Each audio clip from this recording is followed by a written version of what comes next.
বন্ধুরা, আজকে আর একটা নতুন খাবার ভিডিও নিয়ে চলে আসলাম। আজকে অনেক খাবার আছে।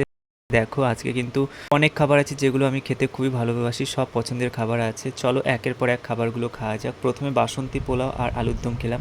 বাসন্তী পোলাও আর আলুর দমটা খেতে কিন্তু খুবই ভালো লেগেছিল। দেখো আমি খাচ্ছি। বাসন্তী পোলাও খাওয়ার পর আমি তারপরে খেলাম শাক ভাজা। শাক ভাজাটা খেতে কিন্তু খুবই ভালো লেগেছিল। শাক ভাজা খেতে আমার পছন্দ করি। তার শাক ভাজা খাওয়ার পর আমি খেলাম মাছের তেল ভাজা। মাছের তেল খেতে খুব ভালো লেগেছিল। তারপরে খেলাম মুসুর ডাল দিয়ে ভাত। মুসুর ডাল দিয়ে ভাত খেতে কিন্তু খুবই ভালো লেগেছিল। তারপর খেলাম পটল চিংড়ি।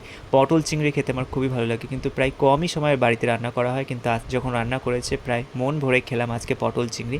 পটল চিংড়ি খাওয়ার পর আমি খেলাম কাতলা মাছের পেটি। দেখো, কাতলা মাছের পেটি খেতে কিন্তু খুবই ভালো লাগলো। তারপর একটা দাগাও নিয়েছিলাম, খেয়েছিলাম, খুবই ভালো লাগলো। খাওয়ার পরে আমি খেলাম কাতলা মাছের দাগা। দেখো, কাতলা মাছের দাগা দিয়ে ঝোল করেছিল আজকে বাড়িতে, খুব ভালো লাগলো খেতে। কাতলা মাছের দাগা খাওয়ার পর আমি খেলাম মুরগির মাংস, যেটা বাড়িতে রান্না করা হয়েছিল মুরগির মাংস।